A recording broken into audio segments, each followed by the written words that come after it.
Hello friends, welcome to Study Revolution. आज आपण 9 जानेवारी 2026चा the Hindu बघतोय आणि तोही आपल्या मातृभाषेतून म्हणजे मराठीमधून. माझं नाव आहे महेश. आपण डिस्कशनला सुरुवात करूया. त्याच्या अगोदर डिस्कशनचं स्वरूप आपल्याला माहिती असणं गरजेचं आहे. यामध्ये पहिल्यांदा आपण एडिटोरियल डिस्कस करत असतोय. त्यानंतर टेक्स्ट कॉन्टेक्स्ट पेजवरती काय मुद्दे डिटेलमध्ये डिस्कस केलेले आहेत, जे एक्झामच्या दृष्टीतून महत्वाचं आहे, ते डिस्कस करत असतोय. त्यानंतर सायन्स पेजवरती सिलेबसच्या दृष्टीतून एक्झामच्या दृष्टीतून एखादी महत्वाची कॉन्सेप्ट असेल तर ती कव्हर करत असतोय आणि त्याच्यानंतर ज्या काय महत्वाच्या न्यूज आहेत त्या महत्वाच्या न्यूज आपण कव्हर करत असतोय. आणि या सगळ्या खरं तर डिस्कशनचा उद्देश आपला एकच आहे की एक्झाम मध्ये याचा जास्तीत जास्त आपल्याला फायदा झाला पाहिजे मार्क्स मिळवण्यासाठी. सो सुरुवात करूया आणि बघूया पहिलं महत्वाचं एडिटोरियल कोणतं आहे आणि ते आपल्याला एक्झामसाठी काय महत्वाची इन्फॉर्मेशन देऊन जाते ते. सुरुवात करूया मग. पहिलं जे एडिटोरियल आहे ना, ते खऱ्या अर्थानं टॅक्स रिलेटेड आहे.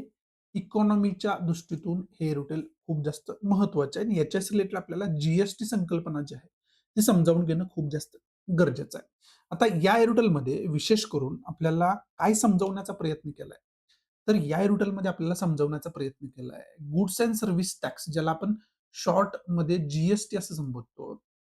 हा जो जी आहे ना, हा खरं तर ज्यावेळेस टॅक्स हा गोळा केला जातो, कलेक्ट केला जातो. कलेक्ट केला म्हणजे काय, जी स्वरूपात आपण जे अमाउंट भरतो.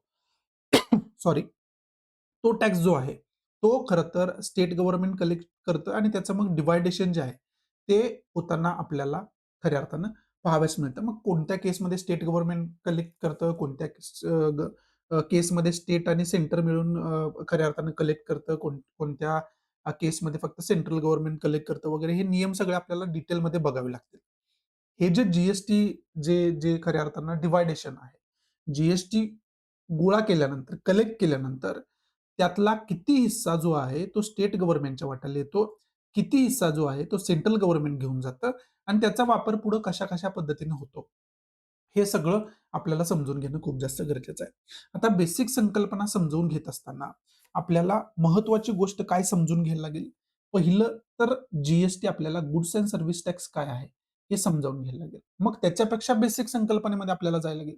ती बेसिक संकल्पना काय? तर टॅक्स. आपल्याला टॅक्स ही संकल्पना त्याची हिस्ट्री बघायला लागेल. आता टॅक्स बेसिकली 2 प्रकारचे असतात. एक तर डायरेक्ट टॅक्स आहे आणि दुसरा आहे इनडायरेक्ट टॅक्स. आणि डायरेक्ट टॅक्स म्हणजे काय? तुम्ही कॉर्पोरेशन टॅक्स वगैरे भरता. साध्या आता ग्रामीण भागामध्ये जर तुम्ही गेला, तर तुम्ही खनपट्टी म्हणून काय भरत असता. बाकीचे काय तिथले लोकल टॅक्स तुम्ही भरत असता. नगरपालिकेसारखं क्षेत्र असेल, तर तिथं कॉर्पोरेट वेगवेगळे टॅक्स असतात. त्यानंतर पाण्याचं जे काही कॉर्पोरेशनचं पाणी तुम्हाला मिळतं, त्याचा टॅक्स तुम्हाला भरावा लागतो. हे सगळे डायरेक्ट टॅक्समध्ये येतात. आणि इनडायरेक्ट टॅक्स म्हणजे काय? हे जे जी वगैरे आहे, गुड्स अँड सर्व्हिस टॅक्स वगैरे आहे, तो इनडायरेक्ट टॅक्स आहे. डायरेक्ट टॅक्स म्हणजे थोडक्यात काय? जे डायरेक्टली आपण गव्हर्नमेंट इन्स्टिट्यूशनला भरतो, तिथं जाऊन किंवा त्याच्या अधिकाऱ्याच्या थ्रू ते कलेक्ट केलं जातं. याला आपण डायरेक्ट टॅक्स म्हणतो. इनडायरेक्ट टॅक्स म्हणजे काय? फॉर एक्झाम्पल, तुम्ही टूथब्रश खरेदी केला, तर त्याच्यावरती फॉर एक्झाम्पल तुम्ही ₹10 खर्च केले. तर टूथब्रशवरती नीट तुम्ही एम-आर-पी जर चेक केली, तर तिथं लिहिलेलं असतं ₹10 इन्क्लुडिंग टॅक्स. म्हणजे या ₹10 मध्ये या ब्रशची किंमत प्लस टॅक्स इन्क्लूड आहे. म्हणजे तुम्ही जो टॅक्स आहे, फॉर एक्झाम्पल ₹8 चा तो ब्रश आहे, प्लस जे काही जी स्लॅबमध्ये कोणत्या समजा 5% जी असेल, तर त्या प्रमाणात समजा आपण त्याला ₹2 त्याच्यामध्ये आकारले, तर अशा पद्धतीने ते जे आहे, ते ₹10 त्याची किंमत झालेली आहे. असं एक्झाम्पल म्हणून तुम्हाला सांगतोय. कॅल्क्युलेशन करेक्टली नाहीये हे. मग हे जे ₹10 आहेत, हे ₹10 आपण ज्यावेळेस त्या खरं तर प्रॉडक्टला देत असतोय, म्हणजे काय, एखाद्या दुकानामध्ये जाऊन, रिटेल आउटलेटमध्ये जाऊन तुम्ही हे टूथब्रश खरेदी केलेली आहे. म्हणजे तुम्ही त्या टूथब्रशची किंमत प्लस टॅक्स कुणाला दिला? ऑब्व्हियसली त्या रिटेलरला दिला. रिटेलरनं ते व्होलसेलरकडून घेतलं असेल. ज्यावेळेस रिटेलर व्होलसेलरकडून घेतो, त्यावेळेस सुद्धा त्यानं अशाच पद्धतीचा टॅक्स त्या व्होलसेलरला दिलेला असतो. व्होलसेलर कुठल्यातरी डीलरकडून घेत असतो. तो पण तिथं अशाच पद्धतीचा टॅक्स देतो आणि डीलर कंपनीकडून घेत असतो. म्हणजे तो कंपनीला अशा पद्धतीचा टॅक्स देतो आणि कंपनी जी आहे, ती गव्हर्नमेंटला टॅक्स भरत असते. म्हणजे इथं काय आहे, की मध्ये एक चेन आहे. डायरेक्टली तुम्ही गव्हर्नमेंटला टॅक्स न भरता अशा चेनच्या थ्रू तुमचा जो टॅक्स आहे, तो गव्हर्नमेंट इन्स्टिट्यूशन पर्यंत पोहोचत असतो. त्याला म्हणून तर म्हणतात इनडायरेक्ट टॅक्स. कारण तुम्ही डायरेक्टली ते पे करत नाही, इनडायरेक्टली पे करता. ठीक आहे. हे बेसिक संकल्पना आहे. आणि याच्यातून इनडायरेक्ट टॅक्स जो आहे, तो खूप मोठ्या प्रमाणात चर्चेचा विषय बनलेला असतो कायम. कारण आपण जी-एस-टी इम्प्लिमेंटेशन केलेलं आहे ना, तेव्हापासून तर हा खूप जास्त खऱ्या अर्थानं चर्चेचा विषय आहे. मग आता ज्यावेळेस तुम्ही जी-एस-टीचा विचार करता ना, त्यावेळेस ही संकल्पना सुद्धा खूप डीपमध्ये अभ्यास करणं खूप जास्त गरजेचं आहे. आता याच्यामध्ये जे आहे ना, याच्यामध्ये सुद्धा सी-जी-एस-टी आहे, ज्याला आपण सेंट्रल जी-एस-टी म्हणतो, central goods and service tax. त्यानंतर एस-जी-एस-टी आहे, त्याला आपण state goods and service tax म्हणतो आणि त्याच्यामध्ये आय-जी-एस-टी पण आहे. त्याला आपण इंटिग्रेटेड जी-एस-टी असं म्हणतो किंवा integrated goods and service tax. आता हा जो सी-जी-एस-टी आहे, ते सरळ-सरळ तुम्हाला दिसतंय, हे सेंट्रल जी-एस-टी आहे. सेंट्रल गव्हर्नमेंटचा त्याच्यावरती अधिकार असलेला आपल्याला बघायला मिळतंय. स्टेट जी-एस-टी जो आहे, तो स्टेट गव्हर्नमेंट तिथं खऱ्या अर्थानं त्याच्यावरती त्याचा अधिकार असलेला आपल्याला पाहावयास मिळतो. आणि आय-जी-एस-टी म्हणजे सेंटर आणि स्टेट मिळून खरं तर त्याच्यावरती अधिकार असलेला आपल्याला बघायला मिळतो. मग याच्यामध्ये आपल्याला अभ्यास कोणत्या गोष्टींचा करून ठेवायचा आहे? तर याच्यामध्ये हे जे जी-एस-टीचे प्रकार आहेत, त्याच्यामध्ये हा जो टॅक्स आहे, तो कोणत्या केसमध्ये कोण कलेक्ट करतं? म्हणजे कलेक्टिंग अथॉरिटी आपल्याला बघायला लागेल, की कलेक्शन याचं जे आहे, ते कलेक्शन कोण करते? हे नीट समजून घ्यायला लागेल. आणि मग त्याचं डिस्ट्रिब्युशन कशा पद्धतीचं होतंय, हे डिस्ट्रिब्युशन समजून आपल्याला घ्यायला लागेल. सेंट्रल गव्हर्नमेंटला किती हिस्सा याच्यातला जातो? स्टेट गव्हर्नमेंटला किती हिस्सा याच्यातला जातो? राइट. आणि मग कधी-कधी याच्यामध्ये आपल्याला डिस्क्रिमिनेशन पाहायला मिळतं. डिस्क्रिमिनेशन कसं? आपल्यात सुद्धा काही स्टेट जे आहेत, ते खूप डेव्हलप झालेले आहेत आणि काही स्टेट जे आहेत, ते अजून सुद्धा त्या प्रमाणात डेव्हलप झालेली नाहीयेत. म्हणजे ऑब्व्हियसली जे डेव्हलप्ड स्टेट आहेत, त्या स्टेटमधून जे टॅक्स आहे, तो जास्त कलेक्ट होणार. राइट. आणि मग त्याचं डिव्हायडेशन सेंटर आणि स्टेटमध्ये होणार. मग ज्यावेळेस सेंटर गव्हर्नमेंटला हा टॅक्स जातो, त्याचा त्याचा हिस्सा सेंट्रल गव्हर्नमेंटला जातो. त्यावेळेस सेंटर काय करतं? ऑब्व्हियसली पूर्ण देशावरती तो खर्च करतं. म्हणजे इथं कुठेतरी एक स्टेट खूप जास्त मोठ्या प्रमाणात टॅक्स देते प्रगतीमुळे त्याच्या, पण त्याचा जो काही हिस्सा आहे, तो वेगळ्याच स्टेटवरती कुठेतरी खरेदी होतोय, सॉरी खर्च होतोय. मग याच्यामुळं कधी-कधी हा डिबेटचा सुद्धा मुद्दा बनलेला आहे. परंतु ज्यावेळेस देश म्हणून एक संकल्पना येते, त्यावेळेस आपण अशा पद्धतीच्या डिस्क्रिमिनेशनला थारा देऊ शकत नाही. आणि तेच बऱ्याच वेळा जस्टिफिकेशन खऱ्या अर्थानं दिलं जाऊ शकतं. परंतु एखादं स्टेट जर अशा पद्धतीचा क्वेशन उपस्थित करत असेल, की आम्ही खऱ्या अर्थानं मेहनत जास्त करतोय, आम्ही डेव्हलपमेंट खूप मोठ्या प्रमाणात केलेली आहे. त्याचा लाभ फक्त आम्हालाच मिळाला पाहिजे किंवा मोठ्या प्रमाणात आम्हालाच मिळाला पाहिजे. तर तो सुद्धा डिबेट एका लेव्हलला बरोबर आहे असं आपण अ, अ, म्हणायला पाहिजे. कारण ते आपण नाकारू शकत नाही. त्यामुळं तो जो आहे, तो डिबेटचा मुद्दा समजून घेण्यासाठी हे जे खऱ्या अर्थानं अनफेअरनेस ज्याला आपण म्हणतो, तो जो आहे, तो समजून घेण्यासाठी ही संकल्पना व्यवस्थित समजून घ्यायला लागेल, की कोणत्या प्रकारचा जी कोण कलेक्ट करतं, त्याचं डिस्ट्रिब्युशन कशा पद्धतीचं असतं. हे आपल्याला समजून घ्यायला लागेल. त्याचबरोबर जी-एस-टीचे वेगवेगळे जे स्लॅब्स आहेत, ते स्लॅब्स आपल्याला चांगल्या पद्धतीने समजून घ्यायला लागेल. मग ते 5% आहे, 8% आहे, 12% आहे, 18% आहे आणि 28% स्लॅब्स आहे. असे स्लॅब्स आहेत. मग ह्याच्यामध्ये कोणत्या स्लॅबच्या अंडर कोणत्या गुड्स अँड सर्व्हिसेस येतात, या सगळ्यांचा अभ्यास आपल्याला करून ठेवायला लागेल. हे प्रिलिम्सच्या दृष्टीतून महत्त्वाचं आहे आणि मेन्सच्या दृष्टीतून सुद्धा आपल्यासाठी महत्त्वाचं आहे. त्या पद्धतीने आपण याचा अभ्यास करून ठेवणं खूप जास्त गरजेचं आहे. हे खऱ्या अर्थानं एरुटलमध्ये आपल्याला काय समजावले, की एरुटलमध्ये या 2 लेखकांनी आपल्याला हे समजावले, की कर्नाटकसारखं स्टेट आहे, महाराष्ट्रासारखं स्टेट आहे, तामिळनाडूसारखं स्टेट आहे आणि जे तुम्हाला एक्झाम्पल आता समजावताना मी सांगितलं, की हे बऱ्यापैकी इतर स्टेटच्या कंपॅरिझनमध्ये डेव्हलप्ड स्टेट्स आहेत. त्याच्यामध्ये गुजरात सुद्धा येतं. मग आता यांच्यामध्ये ऑब्व्हियसली जेवढी जास्त डेव्हलपमेंट, तेवढ्या मोठ्या प्रमाणात टॅक्स तिथं मिळणार आहे. मग तिथं हा डिबेटचा मुद्दा उपस्थित होतोच, की ह्याचं कलेक्शनचं डिव्हायडेशन कशा पद्धतीने असायला पाहिजे आणि डिस्ट्रिब्युशन कशा पद्धतीने ते कलेक्ट केलेला टॅक्स जो आहे, अमाउंट आहे त्याचा असायला पाहिजे आणि ते कुठं खर्च केला गेला पाहिजे. हा खरं तर डिबेटचा मुद्दा पहिल्यापासून झालेला आहे आणि बरेच स्टेट गव्हर्नमेंट जे आहे ते त्याच्यावरती क्वेश्चन उपस्थित करत आलेले आहेत. आणि तो जो मुद्दा आहे, तो कुठेतरी एक्झाम्पल देऊन इथं लेखकांनी आपल्याला समजावण्याचा प्रयत्न केलाय. परंतु ज्यावेळेस हे आपल्या सिलेबसला आपण जोडतो ना, त्यावेळेस अभ्यास कोणकोणत्या गोष्टींचा करायचा आहे, हे तुम्हाला सांगणं गरजेचं होतं. ते तुम्हाला मी ऑलरेडी सांगितलेलं आहे. एरुटेलचा जो कोर मुद्दा आहे, तो पण तुम्हाला या ठिकाणी समजलेला असेल. आता हे सांगत असताना काय तथ्यात्मक गोष्टी आलेल्या आहेत. त्याचा पण आपल्याला अभ्यास चांगल्या पद्धतीने करून ठेवायला लागेल. फायनान्स कमिशनचा उल्लेख आलेला आहे. 15 फायनान्स कमिशन आता 16 फायनान्स कमिशन येईल आता होईल. मग हे फायनान्स कमिशन जे आहे, त्याची इन्फॉर्मेशन काढून ठेवायला लागेल. ही कसली खरं तर कसलं कमिशन आहे? हे कधी कमिशन झालेलं आहे? या सगळ्या गोष्टींचा अभ्यास आपल्याला करायला लागेल. त्याच्याशी रिलेटेड ॲक्ट वगैरे कोणता आहे का? कॉन्स्टिट्यूशनमध्ये काय तरतूद आहे का? हे बघायला लागेल. त्याचबरोबर जरी इथं दिलं नसलं, तरी जी काउन्सिलचा आपल्याला अभ्यास करावा लागेल ना. जी स्लॅब्स वगैरे जे आता रेट वगैरे चेंज झाले. रेट स्लॅब्स तेच आहेत, पण त्याच्यामध्ये येणाऱ्या गुड्स अँड सर्व्हिस चेंज झाल्या. ज्या अगोदर 18% स्लॅब्समध्ये होत्या, त्या 5% मध्ये आलेल्या बऱ्यापैकी आपल्याला बघायला मिळाल्या. ज्या 28% मध्ये होत्या, त्या 18% मध्ये बऱ्यापैकी आलेल्या आपल्याला बघायला मिळाल्या. असे स्लॅब चेंज आपल्याला बघायला मिळाले. मग ते कोण डिसाईड करतं? तर ऑब्व्हियसली तिथं काउन्सिलचा रोल येतो. मग ते काउन्सिलची रचना काय आहे? त्याचं काम काय असतं? आत्ता मग त्याच्या बॉडीमध्ये कोण-कोण आहेत? या सगळ्या गोष्टींचा आपल्याला अभ्यास करावा लागेल आणि त्याचा चांगल्या पद्धतीनं अभ्यास आपण करून ठेवायला पाहिजे याच्या अंतर्गत. मग जर समरी आपण बघितली, की अभ्यास कोणकोणत्या गोष्टींचा करून ठेवायचा आहे, तर ते परत एकदा पॉइंट वाईज तुम्हाला सांगण्याचा मी प्रयत्न करतो. पहिला पॉइंट तर याच्यामध्ये आपल्याला अभ्यास करून ठेवायला लागेल. तो म्हणजे जी सॉरी टॅक्स. टॅक्सची जी बेसिक संकल्पना आता मी तुम्हाला सांगितली, ती आपण डिटेलमध्ये अभ्यास करून ठेवायला पाहिजे. मग त्याच्यामध्ये तुम्हाला काय गोष्टींचा अभ्यास करावा लागेल? डायरेक्ट टॅक्स काय असतोय? इनडायरेक्ट टॅक्स काय असतोय? त्याचे एक्झाम्पल हे सगळं आपल्याला बघून ठेवायला लागेल. राइट. हा महत्वाचा मुद्दा. दुसरा मुद्दा इनडायरेक्ट टॅक्सवरती तर जास्त डिस्कशन केले गेले. मग इनडायरेक्ट टॅक्स काय आहे महत्वाचं इनडायरेक्ट टॅक्समध्ये? Obviously goods and service tax आहे. राइट. आता गुड्स अँड सर्व्हिस टॅक्स म्हणजे काय? याच्यामध्ये सुद्धा जसं मी तुम्हाला ऑलरेडी सांगितलेलं आहे, की याच्यामध्ये सी-जी-एस-टी जो आहे, सी-जी-एस-टी येतो.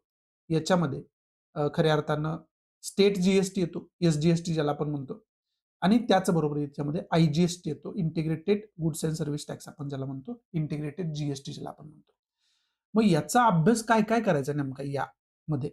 तर याचं जे कलेक्शन अथॉरिटी आहे, ती कलेक्शन अथॉरिटी कोण आहे? त्याचा अभ्यास आपल्याला करून ठेवायला लागेल. याच्यामध्ये मग जे डिस्ट्रिब्युशन आहे, ते डिस्ट्रिब्युशन कशा पद्धतीचं होतं? याचा अभ्यास आपल्याला चांगल्या पद्धतीने करून ठेवायला लागेल. तो करून ठेवायचा आपल्याला. आणि हे सगळं होत असताना अजून आपल्याला अभ्यास कुठल्या गोष्टीचा करायला लागेल याच्यामध्ये? स्लॅब्स जे आहेत, ज्या तुम्हाला मी सांगितलं, की स्लॅब्स कोणकोणत्या प्रकारचे आहेत. त्याच्यामध्ये 5% स्लॅब आहे. त्याच्यामध्ये 8% स्लॅब्स आहे. त्याच्यामध्ये 12% आहे. 18% आहे. 28% आहे. मग ह्या ज्या स्लॅब्स आहेत, या स्लॅबचा अभ्यास करत असताना महत्त्वाचे पॉइंट जे महत्त्वाच्या कुठल्या गुड्स अँड सर्व्हिस कुठल्या स्लॅबच्या अंतर्गत येतात, याचा अभ्यास आपल्याला करून ठेवायला लागेल. आणि ऑब्व्हियसली ज्यांचा इकॉनॉमी ऑप्शनल आहे, त्यांच्यासाठी तर हे कंपल्सरीच आहे. त्याचबरोबर जी-एसचा सुद्धा इकॉनॉमिक्स, टॅक्स हा महत्त्वाचा सब्जेक्ट आहे. त्यामुळं आपल्याला याचा थोडा डिटेलमध्ये जाऊन अभ्यास करणं खूप जास्त गरजेचं आहे. ऑब्व्हियसली त्याच्याबरोबर आपल्याला प्रिव्हियस इयर क्वेश्चन पेपर सुद्धा बघणं गरजेचं आहे, की याच्यावरती क्वेश्चन कशा-कशा पद्धतीने आतापर्यंत विचारले गेले. हा दुसरा महत्त्वाचा पॉइंट आहे. तिसरा महत्त्वाचा पॉइंट एक केस स्टडी काय करणं गरजेचं आहे, की याच्यामध्ये आपल्याला आत्तापर्यंतची एक्झाम्पल्स काढून बघायला लागतील, की कोणकोणत्या स्टेट्सनी अशा पद्धतीचे क्वेश्चन याच्यावरती उचललेले आहेत. राइट. आणि त्याच्यामध्ये काय डिबेटचा मुद्दा होता. एक आपण म्हणू शकतो, की केस स्टडी म्हणून याचा आपण अभ्यास करणं खूप जास्त गरजेचं आहे. आणि तो चांगल्या पद्धतीने आपण अभ्यास करून ठेवायला पाहिजे. हे 3 पॉइंट जे आहेत, ते मला वाटते, की या एरोटेलमधून आपल्याला शिकण्यासारखे आहेत. आणि जर चौथा याच्यातून काढायचा झाला, तर याच्यामध्ये फॅक्च्युअल इन्फॉर्मेशन जे आहे, ती फॅक्च्युअल इन्फॉर्मेशन आलेली आहे. मग त्याच्यामध्ये फायनान्स कमिशनचा उल्लेख आलेला आहे. मग जी म्हटलं, की जी काउन्सिल जे आहे, त्या काउन्सिलचा अभ्यास तुम्हाला मी करायला सांगितलेला आहे. राइट. त्याची रचना कशी असते, ते जे काही सगळी त्याची कॉन्स्टिट्यूशनल इन्फॉर्मेशन असू द्या, स्टॅच्युटरी इन्फॉर्मेशन असू द्या किंवा बेसिक इन्फॉर्मेशन असू द्या. त्या सगळ्याच गोष्टींचा आपल्याला अभ्यास करायला लागेल आणि काउन्सिलवरती याच्या अगोदर प्रिलियमला क्वेश्चन विचारला गेला. त्यामुळं त्या पद्धतीने आपण त्याचा अभ्यास करून ठेवणं खूप जास्त गरजेचं आहे. फिनान्स कमिशन वरती जे आहे, ते सुद्धा एम-पी-एस-सी आणि यू-पी-एस-सीनं अनेक वेळा फोकस केला एक्झामच्या माध्यमातून याच्यावरती क्वेश्चन आलेले आहेत. त्यामुळं हा एकंदरीत जो सब्जेक्ट आहे, तो आपल्यासाठी खूप जास्त महत्त्वाचा होऊन बसतो. त्यामुळे त्याचा चांगल्या पद्धतीने आपण अभ्यास करणं गरजेचं आहे. माझ्या दृष्टीतून एवढे आपल्याला या एरियलच्या माध्यमातून पॉइंट्स मिळतात, ज्याचा आपण डिटेलमध्ये अभ्यास करून ठेवायला पाहिजे. त्या दृष्टीतून हे रुटीन आपल्यासाठी महत्त्वाचं होतं. बाकी याच्यामध्ये इम्पोर्टंट असं काही नाहीये. त्यामुळे पुढचं महत्त्वाचं रुटीन कोणतं आहे, ते आपण बघायला सुरुवात करूया. पुढचं जे रुटीन आहे ना, ते एन्व्हायर्नमेंटशी रिलेटेड आहे आणि सलग तिसऱ्या दिवशी आपण एन्व्हायर्नमेंटवरती डिस्कशन करतोय. तर याच्यामध्ये लेखक जो आहे, तो आपल्याला काय समजवायचा प्रयत्न करतोय?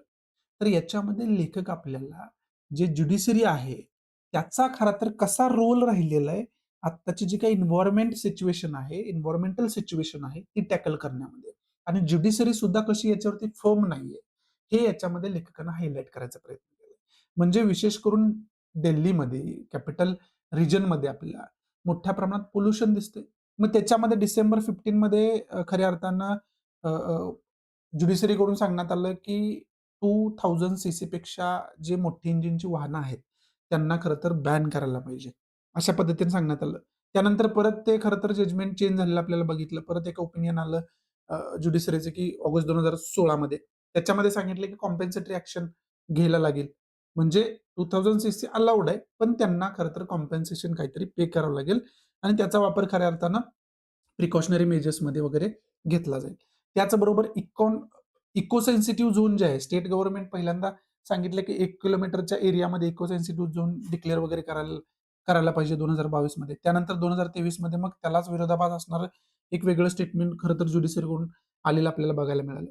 मग हे जे सगळं खरं तर अ, आपण म्हणू शकतोय, की विरोधाभास असणारी स्टेटमेंट आहे. त्याच्यामुळं एक फर्म स्टेटमेंट क्रिएट होत नाहीये आणि त्याच्यामध्ये ज्युडिशरीनं खरं तर अ, अ, खऱ्या अर्थाने योगदान द्यायला पाहिजे, असं लेखकाला या ठिकाणी सुचवायचं आहे.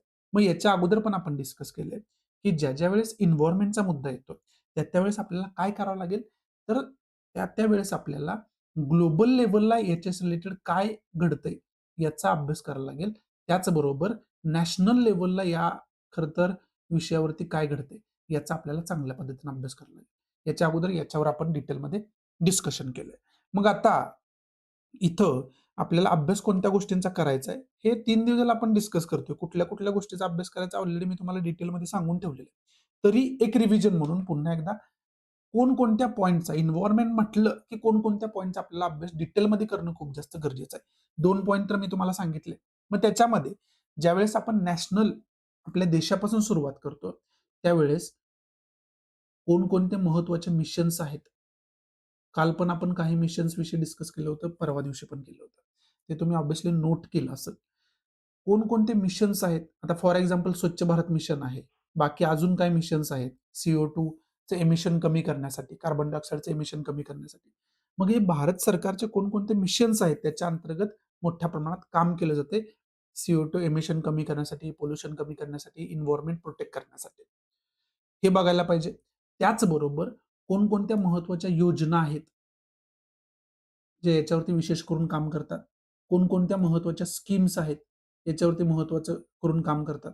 गव्हर्नमेंटचे कोणकोणते महत्त्वाचे ॲक्ट्स आहेत, रूल्स एंड रेग्युलेशन्स आहेत, ते याच्यावरती काम करतात. कोणकोणत्या महत्त्वाच्या स्टॅच्युटरी आणि कॉन्स्टिट्यूशनल बॉडीज आहेत, त्या याच्यावरती खऱ्या अर्थानं काम करतात.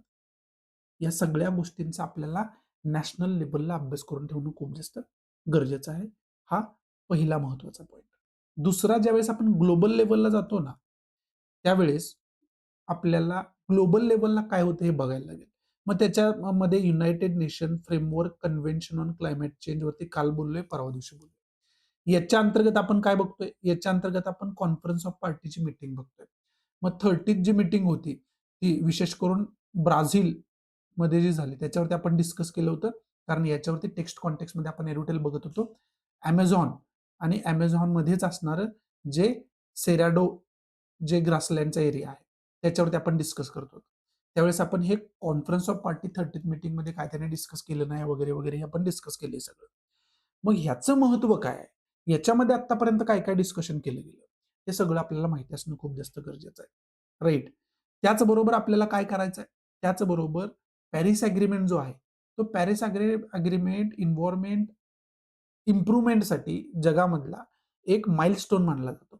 मग हा जो पॅरिस अग्रीमेंट आहे, तो पॅरिस अग्रीमेंट काय होता? राइट. तो 2015 मध्ये साइन केला. म्हणजे नेमकं काय झालं? त्याच्यामध्ये इंडियाची भूमिका काय होती? हे सगळं आपल्याला माहिती असणं खूप जास्त गरजेचं आहे. त्याचा अभ्यास करणं खूप जास्त गरजेचं आहे. ते आपण बघून ठेवायला पाहिजे. त्याचबरोबर कधी-कधी मध्येच क्योटो प्रोटोकॉलविषयी बोललं जातं. मग हा जो क्योटो प्रोटोकॉल आहे, तो क्योटो प्रोटोकॉल नेमका काय आहे? त्या डिटेल इन्फॉर्मेशन बघायला पाहिजे. त्याचबरोबर काही जगामध्ये पब्लिश होणारे, ग्लोबल लेव्हलला पब्लिश होणारे काही महत्त्वाचे एन्व्हायर्नमेंट रिपोर्ट्स आहेत. ते रिपोर्ट्स कोणते आहेत आणि त्याच्यामध्ये काय इन्फॉर्मेशन दिलेली आहे, ते बघून ठेवायला पाहिजे. कॉन्सेप्ट काय एन्व्हायर्नमेंट रिलेटेड आहेत, जसं की ग्लोबल वॉर्मिंग विषयी आपण वारंवार बोलत असतो. मग हे ग्लोबल वॉर्मिंग जी कॉन्सेप्ट आहे, ते चांगल्या पद्धतीने समजून घ्यायला लागेल. आणि त्या दृष्टीतून या सगळ्या गोष्टीचा अभ्यास करणं खूप जास्त गरजेचं आहे. राइट. आता हे सगळं असताना सुद्धा आपल्याला ज्यावेळेस या एरिटलमध्ये काय महत्त्वाचे तथ्य दिले आहेत, की दिल्ली जे एन-सी-आर आहे, नॅशनल कॅपिटल रिजन ज्याला आपण म्हणतो दिल्लीला. त्या नॅशनल कॅपिटल रिजनमध्ये एक महत्त्वाचा प्रॉब्लेम आपण बघतोय, तो म्हणजे पोल्युशनचा प्रॉब्लेम. मग आता हा जो पोल्युशनचा प्रॉब्लेम आहे, त्याचा आपण एक केस स्टडी म्हणून अभ्यास करून ठेवायला पाहिजे. कारण याच्या अगोदर पण तुम्हाला मी सांगितलं, की याच्यावरती स्पेशली मेन्सला क्वेश्चन विचारला यू-पी-एस-सीमध्ये. त्यामुळे हा मुद्दा तसा पण खूप महत्त्वाचा आहे, जिकडे आयोगाचं पण लक्ष आहे. त्यामुळे याचा डिटेलमध्ये एक केस स्टडी म्हणून अभ्यास करून ठेवायला पाहिजे. त्याची एक नोट बनवून ठेवायला पाहिजे. जे अगोदर सांगितलं त्या विद्यार्थ्यांना ऑलरेडी बनवून ठेवली असेल, याच्यावरती नोट. आणि त्याचे मग रिव्हिजन करणं वारंवार आपल्याला गरजेचं आहे. त्याचबरोबर इकडं इको सेन्सिटिव्ह झोनचा उल्लेख आलेला आहे. मग ही जी कॉन्सेप्ट आहे, इको सेन्सिटिव्ह झोन, ती इको सेन्सिटिव्ह झोन ही कॉन्सेप्ट नेमकी काय आहे? याचा अभ्यास डिटेलमध्ये आपल्याला करायला लागेल. याच्यामध्ये नेमकं काय सांगितलेलं आहे? काय कॉन्सेप्ट आहे नेमकी? याचा डिटेल आपल्याला अभ्यास करावा लागेल. एक्झामच्या दृष्टीतून अशा कॉन्सेप्ट प्रिलियमसाठी विशेष करून आपल्याला महत्त्वाच्या असतात. म्हणून त्याचा डिटेलमध्ये अभ्यास आपल्याला करायला लागेल. त्याचबरोबर फायर क्रॅकरचं पण एक्झाम्पल दिले, की कधी ग्रीन क्रॅकर अलाऊ करतात, कधी बॅनच आहे म्हणून सांगतात वगैरे, वगैरे. म्हणजे एकंदरीत ज्युडिशरीचे विरोधाभास कसे आहेत, ते सांगून मग त्याच्यामध्ये ज्युडिशरीचा रोल खरं तर फर्म असणं किती गरजेचं आहे, हे लेखकाला सांगायचं होतं त्याच्यामध्ये. हे सांगत असताना एका केसचा पण उल्लेख आलाय, मे 2025 मधली. Vanashakti versus union of India ही जी केस आहे, त्या खरं तर केसचं जजमेंट काय होतं याचा पण आपल्याला अभ्यास करावा लागेल. अशा केसेस मेन्समध्ये ज्यावेळेस तुम्ही तथ्यात्मक इन्फॉर्मेशन देता ना, त्यावेळेस अशा जजमेंटचा तुम्हाला उपयोग होतो. त्यामुळे हे जजमेंट्स जे आहेत, ते असले जजमेंट्स आपल्याला माहिती असणं गरजेचं आहे. त्याची नावं आणि त्याच्या अंडर मग जजमेंट काय दिलं होतं, ते एक्झॅक्ट खरं तर जजमेंट हे सगळं आपल्याला माहिती असणं खूप जास्त गरजेचं आहे आणि त्या पद्धतीनं या सगळ्याचा आपण अभ्यास करून ठेवणं गरजेचं आहे. तसा आपण अभ्यास करून ठेवायला पाहिजे. बाकी या एरिटलमध्ये इम्पोर्टंट असं मला काय वाटत नाही. याच्या व्यतिरिक्त तुम्हाला काय पॉइंट अजून एन्व्हायर्नमेंट रिलेटेड महत्त्वाचे वाटत असतील, तर ते पण कव्हर केले, तर ते मोर दॅन सफिशियंट आहे, बेटर आहे.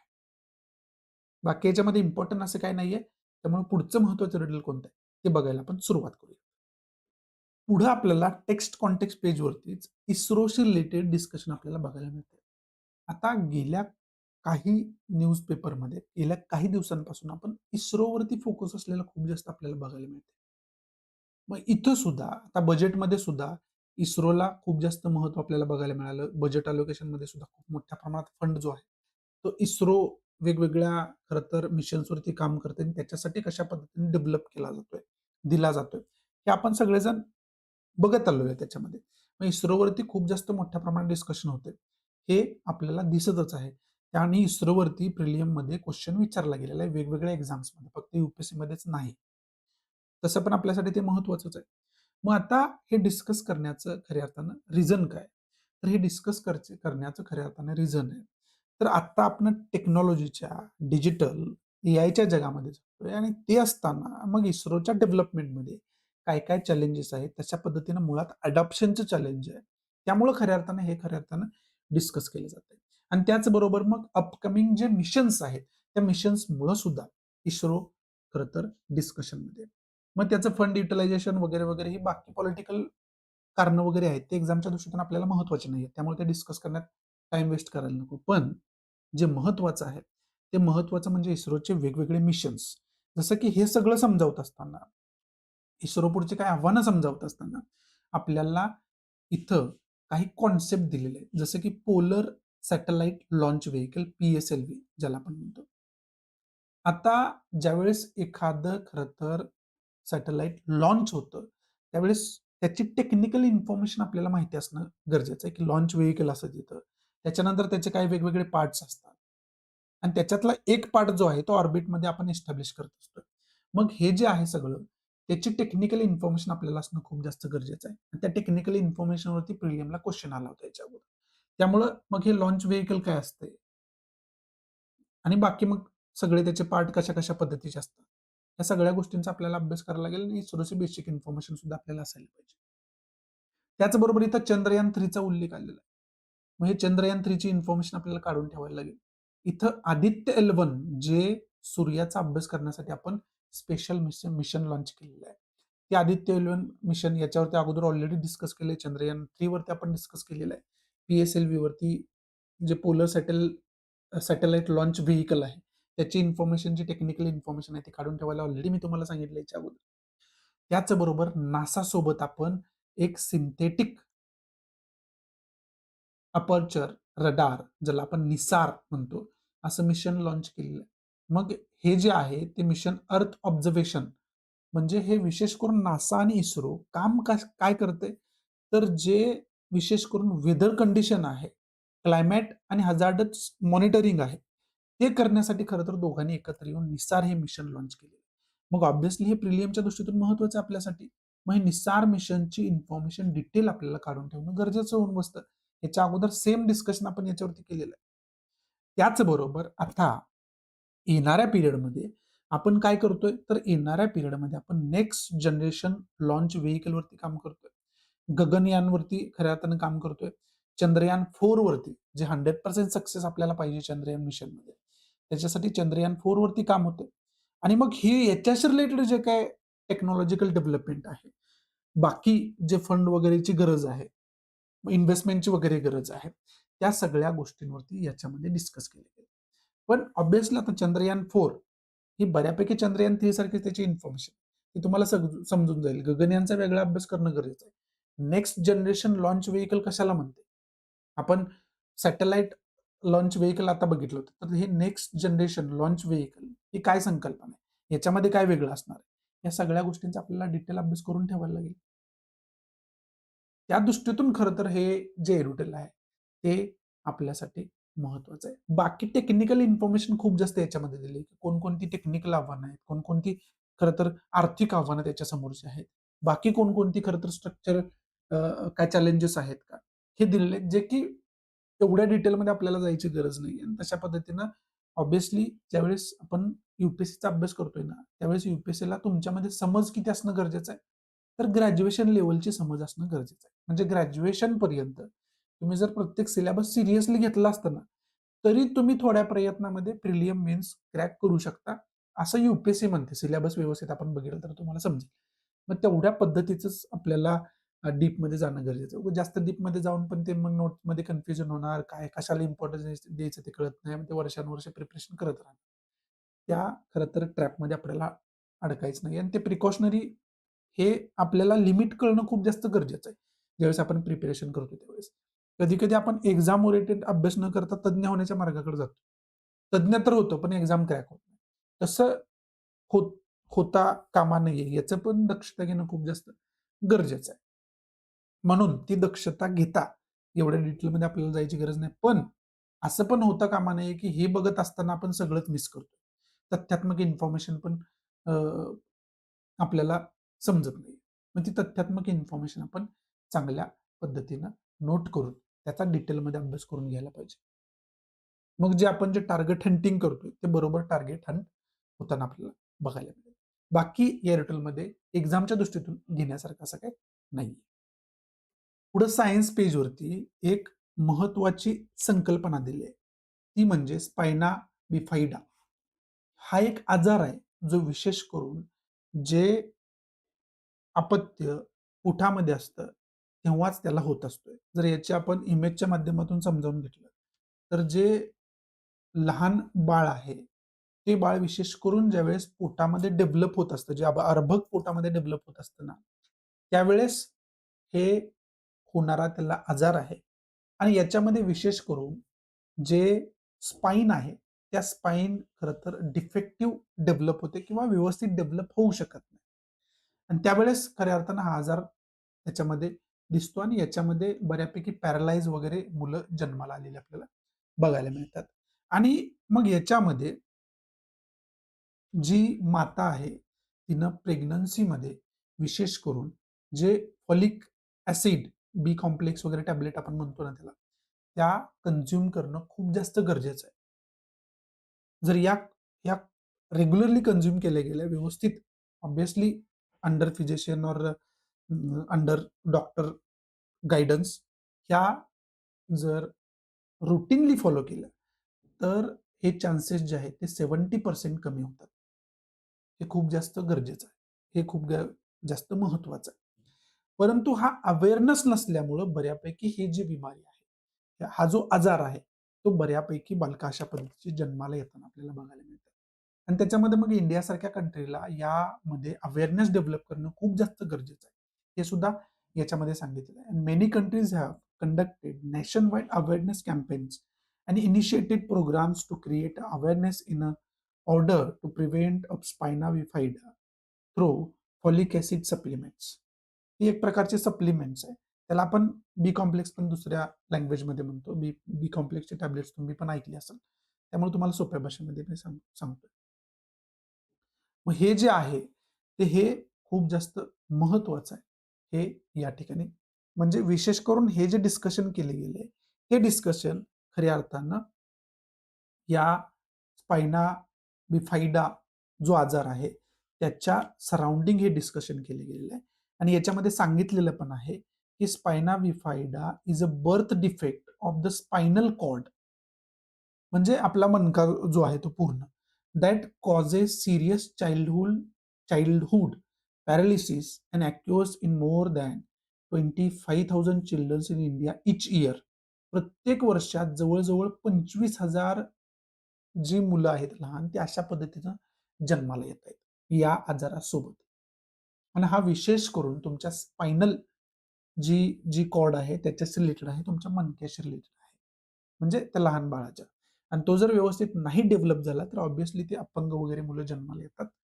त्यांचं जे शरीर आहे ते बऱ्यापैकी पॅरालाइज अवस्थेमध्ये जातात. तर याच्यामध्ये सुद्धा काही मायनर अफेक्टेड असतात, काही मेजर अफेक्टेड असतात, काही मीडियम असतात. त्यानुसार ते आपल्याला बघायला मिळतं. हा जो आजार आहे तो खूप सीरियस सुद्धा आहे. कारण या जर मेजर अफेक्टेड जर अर्भक असेल तर त्याच्या खरं तर ब्रेनमध्ये जे पाणी वगैरे झालेलं आपल्याला बघायला मिळतं. आणि तो खूप खरं तर नाजूक पद्धतीनं मग त्या सगळ्या गोष्टी हँडल कराव्या लागतात आणि बऱ्यापैकी जे आहे ते खरं तर म्हणजे काय ते जे इन्व्हॉल्वमेंट आहे किंवा त्याच्यावरती ते झाल्यानंतर एकदा परत त्याच्यावरती असे काही मेजर उपाय नाहीयेत, की ज्याच्यापासून त्याला परावृत्त केलं जाईल. त्यामुळं अगोदर प्रिकॉशनरी मेजर घेणं खूप जास्त गरजेचं आहे. बी कॉम्प्लेक्स वगैरे जे सप्लिमेंट्स आहेत, फॉलिक ॲसिड ज्याला आपण दुसऱ्या या लँग्वेजमध्ये म्हणतो. त्या सप्लिमेंट्स ज्या आहेत, त्या सप्लिमेंट्स घेणं या केसमध्ये पहिल्यापासून खूप जास्त गरजेचं आहे. असं कुठेतरी याच्यामध्ये आपल्याला समजावून सांगण्याचा प्रयत्न केलाय. मग याच्यामध्ये हे एवढं सगळं तुम्हाला दाखवण्याचा मी का प्रयत्न केला? ह्याच्यामध्ये एकच आपल्याला घ्यायचं आहे, जे प्रिलियमच्या दृष्टीतून महत्वाचं आहे. ते म्हणजे स्पायना बफायडा याची इन्फॉर्मेशन काढून ठेवा. हे प्रिलियममध्ये डिरेक्टली विचारलं जाऊ शकतं. अनेक आजारांवरती प्रिलियममध्ये क्वेश्चन येण्याचा ट्रेंड आहे पहिल्यापासूनच. त्यामुळं स्पायना बिफायडा सायन्स पेजवरती द हिंदू सारख्या न्यूजपेपरमध्ये डिस्कस एवढ्या मोठ्या प्रमाणात केलं जातंय. त्याच्यावरती एक लेख लिहून येतोय. म्हणजे ऑब्व्हियसली आयोगाचं पण त्याच्याकडे लक्ष जाईल. त्यामुळं आणि हा डिरेक्टली आपल्या सिलेबसचा पण पार्ट आहे. सायन्सचा ज्यावेळेस प्रिलियमसाठी अभ्यास करता, त्याच्यामध्ये वेगवेगळ्या आजारांवरती इन्फॉर्मेशन तुम्हाला अभ्यास करायला लागते. मग हे करंटमध्ये मग एन-सी-आर-टीमध्ये नव्हतं, परंतु कसं काय आलं मग? एन-सी-आर-टी काय ऑथराइज्ड बुक्स नाहीत की ज्याचा यू-पी-एससी वापर करायला पाहिजे. सिलेबस हे ऑथरायझेशन आहे. सिलेबसमध्ये सायन्सचा सिलेबस दिलेला आहे आणि त्या सायन्सचा अभ्यास कुठून कुठपर्यंत करायचा आहे? जवळ-जवळ 12वी पर्यंत जे सायन्सचे बुक्स आहेत ना, तिथपर्यंत आपल्याला समज त्याची असायला पाहिजे असं आयोग म्हणतो. त्यामुळं हा जो आजार आहे, तो चांगल्या पद्धतीने आपण अभ्यास करून ठेवायला पाहिजे. कशाशी रिलेटेड आहे? प्रिकॉशनरी मेजर्स काय काय असू शकतात, इथपर्यंत जर इन्फॉर्मेशन असेल तरी सुद्धा प्रिलियममध्ये याचा आपल्याला फायदा होऊ शकतो जर याच्यावरती क्वेश्चन आला.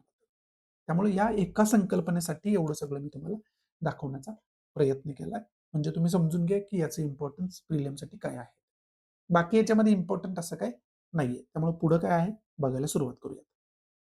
इथून पुढं ज्या काही महत्वाच्या न्यूज आहेत त्या महत्वाच्या न्यूज सुरू होत आहेत आणि पहिलीच न्यूज जी आहे ती डोनाल्ड ट्रम्प युएसएशी रिलेटेड आहे. आणि युएसएच्या खरं तर सभागृहामध्ये एक बिल खरं तर चर्चेमध्ये आहे आणि ते बिल आहे रशियाकडून ज्या कोणत्या कंट्री ऑइल खरेदी करतात त्यांच्यावरती 500% टॅरिफ जो आहे तो लावण्यात येईल. आणि याच्यामध्ये आपल्यासाठी का महत्वाचं आहे, इंडिया सुद्धा चायनासारखा रशियाकडून मोठ्या प्रमाणात ऑइल खरेदी करतो. त्यामुळे आपल्यासाठी महत्वाचं आहे. आणि ऑब्व्हियसली त्यांनी 25% टॅरिफ ऑलरेडी वाढवलेले आहेत. याच्यावरती वेगळं डिस्कशन आहे, याच्यावरती वेगळं लेक्चर सुद्धा मी 9 महिन्यांपूर्वीच बनवलं होतं, ज्यावेळेस पहिल्यांदा रेसिप्रोकल टॅरिफ जी संकल्पना ट्रम्पने इंट्रोड्यूस केली तेव्हाच आपण याच्यावरती डिस्कस केलं. येणाऱ्या काळामध्ये पण आपण डिस्कस याच्यावरती करूया. पण मग याच्यामध्ये जर अशा पद्धतीची टॅरिफ्स आपल्यावरती लावले तर अर्थव्यवस्थेवरती याचा खूप मोठा परिणाम होणार आहे, हे आपल्याला नाकारून चालणार नाही.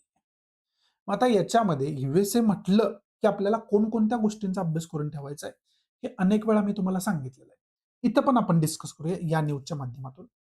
याच्यामध्ये पहिला तर पॉइंट आपल्याला डिस्कस करावा लागेल की युएसए जो आहे त्याच्यामुळं ग्लोबल पॉलिटिक्समध्ये कसे बदल होत आहेत हे आपल्याला समजून घ्यायला लागेल. ही एक केस स्टडी म्हणून आपल्याला अभ्यास करावा लागेल. राईट. आता ह्या युएसए मुळंच काय काय होतंय तर व्हेनेझुएला मधला जो प्रेसिडेंट आहे तो खरं तर जवळजवळ किडनॅप केला जातो आणि त्याच्यावरती केस चालते. हिस्ट्रीमध्ये आपण गेलो तर सद्दाम हुसेन जे इराकचा हुकुमशाह म्हटलं जायचं, सद्दाम हुसेन सोबत काय झालं, हेच झालं.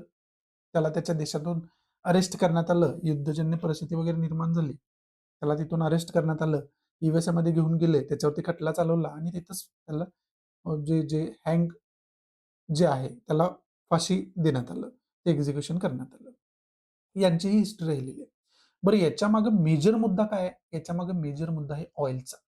तेलासाठी चाललेलं सगळं आहे. कारण व्हेनेझुएला सारखी कंट्री जी आहे, जगातला 17% पेक्षा जास्त तेल साठा जो आहे, ते एकूण जगाच्या 17% तेल साठा फक्त व्हेनेझुएलामध्ये आहे. त्यामुळे ऑब्व्हियसली युएसएला त्याच्यावरती मालकी हक्क पाहिजे. मग तिथे दादागिरी वगैरे करून कुठल्याही पद्धतीनं त्यांना ते पाहिजेलच आहे. आणि त्यामुळे मग तिथले जे प्रेसिडेंट आहेत निकोलस मडुरो त्यांना त्यांनी अरेस्ट केलं. आणि मग आता तिथं कंट्रीला आम्ही रेग्युलराइज करू, त्यांना चांगलं फ्युचर देऊ वगैरे वगैरे हे डोनाल्ड ट्रम्प बोलताना आपल्याला दिसतंय. म्हणजे तिथल्या ऑइलवरती आम्ही कब्जा करू आणि चांगल्या मोठ्या प्रमाणात पैसे कमवू. याचा गर्भित अर्थ आहे. हे वेगळं तुम्हाला सांगायची गरज नाहीये. मग आता ह्याच्यामध्ये इंटरनॅशनल रिलेशनच्या दृष्टीतून आपल्याला पहिलं तर इंटरनॅशनल रिलेशनच्या दृष्टीतून आपल्याला अभ्यास करावा लागेल, की इंटरनॅशनल रिलेशनच्या दृष्टीतून इंडिया जो आहे ना, त्याचे या सगळ्या पार्टींसोबत संबंध कशा पद्धतीचे आहेत. एक तर याच्यामध्ये फर्स्ट कंट्री आहे युएसए. युएसए सोबतचे संबंध, करंट संबंध कशा पद्धतीचे आहेत आणि प्रिव्हियस मध्ये कसे राहिलेले आहेत याचा आपल्याला डिटेल अभ्यास करावा लागेल. आता युएसए मुळे आपल्याला आणखी अभ्यास इंटरनॅशनल रिलेशन मध्ये काय करावं लागेल हे नीट लक्षात. इथं युएसएला असं वाटतं, युएसएचे जे प्रेसिडेंट डोनाल्ड ट्रम्प आहेत त्यांना असं वाटायला लागलं की मला नोबेल पीस प्राइज अजून कसं काय दिला नाही. त्यामुळे हे वेगवेगळ्या गोष्टींचं श्रेय घ्यायला चालू केलं. त्याच्यामध्ये रशिया युक्रेन वॉरमध्ये आपण कसं पीस मेकर म्हणून काम करतोय आणि त्याच्यामध्ये मग ते युक्रेनचे प्रेसिडेंट व्लादिमीर झेलेन्स्की जे आहेत ते त्यांना युएसए मध्ये बोलवून कशा पद्धतीने अक्षरशः जलील करण्यात आलं हे आपण सगळ्यांनी बघितलेलं आहे. मग आता युक्रेन सोबत इंडियाचे रिलेशन कशा पद्धतीने त्याचा अभ्यास आपल्याला करायला लागेल. रशिया सोबत कसे संबंध आहेत आणि खूप चर्चेमध्ये आहेत. आताच व्लादिमीर जे पुतीन आहेत ते इंडियामध्ये इंडिया व्हिजिटवरती आले होते. ते संबंध कशा पद्धतीचे आहेत आपल्याला समजलेच. ठीक आहे. मग हे आपण सगळं बघितलेलं आहे. ह्याचा अभ्यास आपण करून ठेवायला लागेल.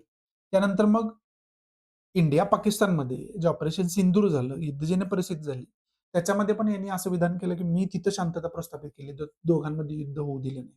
आणि त्याच्यामध्ये पाकिस्ताननं सुद्धा त्याला सपोर्ट केला होता. मध्ये मध्ये चायना पण म्हणायला लागला होता की मी खरं तर मध्यस्थी दोघांमध्ये केली, पण इंडियानं ते फेटाळून लावलं. पण युएसएचं इंडियानं फेटाळून लावलेलं नाहीये आणि पाकिस्ताननं उलटा त्याला सपोर्ट युएसएला केलेला आपल्याला बघायला मिळते. मग इथं आपले जे पाकिस्तान सोबत जे संबंध आहेत ते, त्याचबरोबर चायना सोबतचे संबंध आहेत ते, त्याचा आपल्याला अभ्यास करावा लागेल. राईट. त्याचबरोबर याच्यामध्ये इस्रायल पॅलेस्टाईन जो कॉन्फ्लिक्ट सुरू आहे ना, त्याच्यामध्ये सुद्धा युएसएची एक वेगळी भूमिका आहे. त्यामुळे इस्रायल सोबतचे संबंध भारताचे आहेत, ते इस्रायल सोबतचे संबंध आपल्याला बघायला लागतात. आणि इस्रायलची वेगवेगळी जी हिस्ट्री आहे, त्याचा आपल्याला अभ्यास करून ठेवणं खूप जास्त गरजेचं आहे. हे इंटरनॅशनल रिलेशनच्या दृष्टीतून आपल्याला या सगळ्या गोष्टींचा अभ्यास करणं आलं. दुसरा महत्वाचा पॉइंट याच्या अंतर्गत आपल्याला अभ्यास काय करून ठेवायचा आहे, की हे जे युएसए वेगवेगळ्या पद्धतीनं टॅरिफ जे आहे, ते टॅरिफ वेगवेगळ्या पद्धतीनं जे वाढवतंय आणि वेगवेगळ्या पद्धतीनं आर्थिकरित्या धमकी दिली जाते इंडियाला. ते कशामुळे दिले जाते? तर इंडिया रशियाकडून ऑइल खरेदी करतोय म्हणून दिली जाते, की तुम्ही करू नका ऑइल रशियाकडून खरेदी. बरं, रशियाकडून ऑइल खरेदी करण्यापासून का रोखलं जातंय? तर तिथं रशिया युक्रेन वॉर चालू आहे आणि रशिया हा चायनासारखाच युएसएचा खरं तर दुश्मन कंट्री असं मानलं जातं. मानलं जातं म्हणण्यापेक्षा दॅट इज द रियालिटी. आणि रशिया युएसए मध्ये कोल्ड वॉर सुरू असते, चायना युएसए मध्ये पण कोल्ड वॉर सुरू असते. मग ऑब्व्हियसली रशिया युक्रेन वॉरमध्ये युएसए कुणाला सपोर्ट करणार? ऑब्व्हियसली युक्रेनला सपोर्ट करणार. मग नाटोच्या माध्यमातून, नॉर्थ अटलांटिक ट्रिटी ऑर्गनायझेशनच्या माध्यमातून खऱ्या अर्थानं तिथं युक्रेनला सपोर्ट केला जातो आणि रशियावरती वेगवेगळे सँक्शन्स लावण्यात आलेले आहेत, की यांचा ऑइलच आम्ही खरेदी करणार नाही, यांच्याबरोबर काय व्यापारिक संबंध आम्ही ठेवणार नाही, बाकी पॉलिटिकली यांना वाळीत टाकण्याचा आम्ही ट्राय करणार वगैरे वगैरे सगळं. मग त्याच्यामध्ये युरोपियन कंट्रीज सुद्धा आहेत, युरोपियन युनियन सुद्धा आहे रशियाच्या विरोधामध्ये उभा. परंतु या सगळ्या केसमध्ये इंडिया रशियाचे संबंध जे आहेत ते मैत्रीपूर्ण पहिल्यापासून राहिलेले आहेत. ही सिच्युएशन क्रिएट होण्याच्या अगोदरपासून हिस्टॉरिकल रिलेशन आपले राहिलेले आहेत, युएसएसआर होतात तेव्हापासूनचे. तेच आपण तसेच मेंटेन केले ऑब्व्हियसली. आणि रशियानं मग आता ऑइल खूप जास्त कंट्री खरेदी करणार नाहीत, त्यामुळे रशियानं हे जे ऑइल आहे ते डिस्काउंटेड प्राइसमध्ये द्यायला चालू केलं. मग इंडिया अगोदर जर समजा 10 बॅरल खरेदी करत असेल, तर तो परत 50 बॅरल खरेदी करायला लागला, कारण डिस्काउंटेड प्राइसमध्ये मिळत होतं ते सगळं. समजतंय? मग हे प्रमाण वाढलेलं आपल्याला बघायला मिळालं. मग आता हे ऑब्व्हियसली युएसएला काय पटलेलं नाहीये. मग युएसएने इंडियावरती प्रेशर टाकायला सुरुवात केली, की अशा पद्धतीनं जर कोण रशियाला सपोर्ट करत असेल. आता रशियाचं ऑइल खरेदी करणं हे युएसएला आणि युरोपियन युनियनला असं वाटतं, की त्याच्यातून मिळालेल्या पैशाचा वापर हे युक्रेनवरती जो युद्धजन्य परिस्थिती निर्माण झाली, युद्ध सुरू झाले, युक्रेनवरती जो रशिया अन्याय करतोय, त्याच्यामध्ये त्या पैशाचा वापर होतोय. म्हणजे हे लगेच कशाला जोडताय, की युद्धामध्ये रशियाला तुम्ही आर्थिक मदत करताय. त्यामुळं मग आम्ही तुमच्यावर सुद्धा येणाऱ्या काळामध्ये सँक्शन्स लावणार. तुमच्यावर सुद्धा आर्थिक प्रतिबंध वगैरे आम्ही लावणार.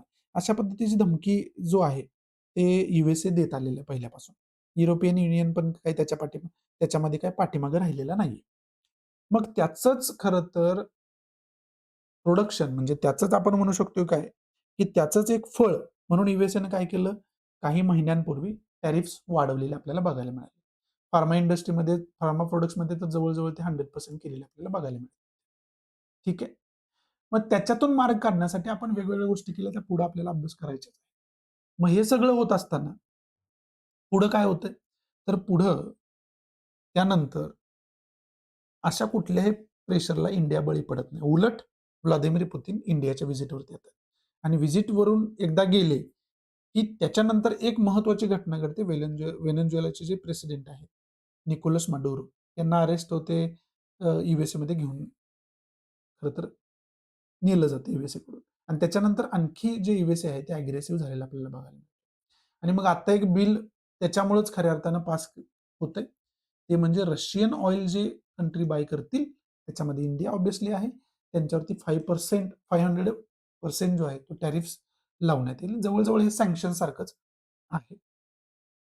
मग आता ह्याच्यामध्ये आपल्याला हे टॅरिफ जे आहेत, त्याचा परिणाम भारतीय अर्थव्यवस्थेवरती काय होतो? कसा होतो? किती प्रमाणात होतो? याचा अभ्यास आपल्याला करायला लागेल. त्याच्यासाठी तुम्हाला काय करावं लागेल? यूएसएला आपण काय-काय एक्सपोर्ट करतो, आणि युएसए कडून आपण काय काय इम्पोर्ट करतो या गोष्टींचा आपल्याला अभ्यास बारकाईने करायला लागेल. हे अनेक वेळा डिस्कशन द हिंदूमध्येच आपण अनेक वेळा केलेलं पण. याचा आपण अभ्यास चांगल्या पद्धतीने करावा लागेल. त्याचबरोबर याच्यातून मार्ग कसा काढू शकतो आपण आणि इंडिया त्याच्यासाठी काय काय करतोय याचा अभ्यास करायला लागेल. आता याचा ज्यावेळेस तुम्ही अभ्यास करता ना, त्यावेळेस मग तुम्हाला फ्री ट्रेड अग्रीमेंट आपण वेगवेगळ्या देशांसोबत करतोय. आत्ताचं करंट एक्झाम्पल म्हणजे न्यूझीलंड आहे. मग हे जे फ्री ट्रेड अग्रीमेंट आहे, हे कुणाकुणासोबत आहे त्याचा फायदा बघायला लागेल. बायलॅटरल ट्रेड अग्रीमेंट आहे, ते बघायला लागेल आपल्याला कशा-कशा पद्धतीचं आहे. बाकी कुठले व्यापारिक अग्रीमेंट जे आहेत, ते अग्रीमेंट आपण साइन केलेले आहेत का कोणत्या कंट्रीसोबत, ते बघायला लागेल आणि तशा पद्धतीने आपल्याला मग उपाययोजना ज्या आहेत याच्यावर, या यूएसएच्या प्रेशरला बळी न पडता आपण कशा पद्धतीने उपाययोजना करतोय, हे आपल्याला या ठिकाणी समजून घ्यायला लागेल, त्याचा डिटेल अभ्यास करावा लागेल. आणि हे सगळं चाललंय कशासाठी म्हटलं जातंय? तर ऑइल सेंटरमध्ये याच्यामध्ये ठेवले गेले. तर मग हे ऑइल रिझर्व्ह आपण काल पण बघितलं मॅप, परवा दिवशी पण बघितलं होतं, की ऑइल रिझर्व्ह कोणत्या कंट्रीमध्ये किती-किती आहेत. व्हेनेझुएलामध्ये तर जगाच्या सगळ्यात जास्त ऑइल म्हटलं जाते. सौदी अरेबियामध्ये आहे, इराकमध्ये आहे, इराणमध्ये आहे. असे कोणकोणते महत्वाचे कॅनडामध्ये सुद्धा आहेत. असे कोणकोणते महत्वाचे रिजन आहेत वर्ल्ड मॅपवरती, जिथे मोठ्या प्रमाणात ऑइल आहे. आणि रिझर्व्ह आता व्हेनेझुएलामध्ये मोठ्या प्रमाणात ऑइल रिझर्व्ह असले तरी सुद्धा प्रोडक्शन खूप कमी होतं तिथं. कारण का तर ऑइल काढण्यासाठी जी इन्व्हेस्टमेंट करावी लागते ती खूप मोठी इन्व्हेस्टमेंट आहे. बिलियन डॉलर्स इन्व्हेस्टमेंट आहे. मग हे सगळे जे कंपॅरेटिव्ह मॅप्स आहेत, ते मॅप चांगल्या पद्धतीने बघून ठेवायला लागतील आपल्याला. ती आकडेवारी आपल्याला चांगल्या पद्धतीने बघून ठेवायला लागेल. त्या पद्धतीनं या गोष्टीचा आपल्याला चांगल्या पद्धतीने अभ्यास करून ठेवायला लागेल. आणि मग आपल्याला समजून घेता येईल, की ऑइल वॉर जे आहे, ते ऑइल का महत्वाचं आहे आणि त्याच्याभोवती एवढी सगळ्या घटना का घडतायत? आणि मग इराणवरती यूएसए का प्रेशर टाकतोय? व्हेनेझुएलावरती यूएसए का प्रेशर टाकतोय? मधूनच ग्रीन लाईन खरेदी करायचं का बोलतोय? बाकी अजून कोणकोणत्या रिजनला खरं तर यूएसए अशा पद्धतीने थ्रेट करतोय. ह्या सगळ्या गोष्टी आणि त्याच्या पाठीमागचे रिअल रिझन्स जे आहेत, ते रिझन्स तुम्हाला समजून घेता येतील. आणि या सगळ्या गोष्टींचा आपण डिटेलमध्ये अभ्यास करणं खूप जास्त गरजेचं आहे. आणि ऑइलच्या माध्यमातून आपल्याला इंडिया कुठून ऑइल इम्पोर्ट करतो? इंडियामध्ये ऑइलचे साठे कुठे आहेत का? आपण कुठून ऑइल काढतोय का? या सगळ्या गोष्टींचा पण आपल्याला अभ्यास करणं आलंच. ते वेगळं तुम्हाला सांगायची गरज नाही. हे सगळे पॉइंट आपल्यासाठी महत्वाचे आहेत. डिटेलमध्ये याचा अभ्यास करून ठेवा. मेन्सच्या दृष्टीतून विशेष करून महत्वाचे आहे. त्याचा डिटेल आपण अभ्यास करून ठेवायला पाहिजे. आणि हे जे न्यूज आहे ते इकॉनॉमीच्या दृष्टीतून महत्वाचे आहे. त्याचा कसा अभ्यास करायचा आहे तुम्हाला मी सांगितलेलं आहे. कन्सेप्च्युअल पण याचा अभ्यास करावा लागेल. टॅरिफ काय असते, ड्युटी काय असते, या सगळ्या गोष्टींचा. पुढची न्यूज आहे ना, ती युनायटेड नेशन्स रिलेटेड न्यूज आहे. आता इंडियन गव्हर्नमेंटनं आपण काल न्यूज पेपरला बघितलं होतं, की 2026 2025-26 या वर्षामध्ये आपली जी इकॉनॉमी आहे ती 7.4% या दरानं ग्रोथ होताना त्याची आपल्याला बघायला मिळेल. परंतु युनायटेड नेशनची जी बॉडी आहे, युएन डेसा ज्याला आपण म्हणतो, United nations department of economic and social affairs यांनी डिक्लेअर केले की जे टॅरिफ्स वगैरे यूएसए सारख्या कंट्री लावत आहेत ना त्याच्यामुळं 7.4 या दरानं ग्रोथ न होता 7.2 या दरानं ग्रोथ होताना आपल्याला बघायला मिळेल किंवा होऊ शकते याच्यापेक्षा कमी दरानं होताना बघायला मिळेल. त्याचं रिझन एकच आहे की टॅरिफ आणि ग्लोबल लेवलला जे काही सिच्युएशन चाललेली आहे त्या सगळ्यांचं रिझन देत या ठिकाणी सांगितलेलं आहे. आता याच्यामध्ये प्रेशर क्रिएट करण्यामध्ये हे युनायटेड नेशनचा सुद्धा खूप महत्वाचा हात आहे. हे समजून घेणं खूप जास्त गरजेचं आहे.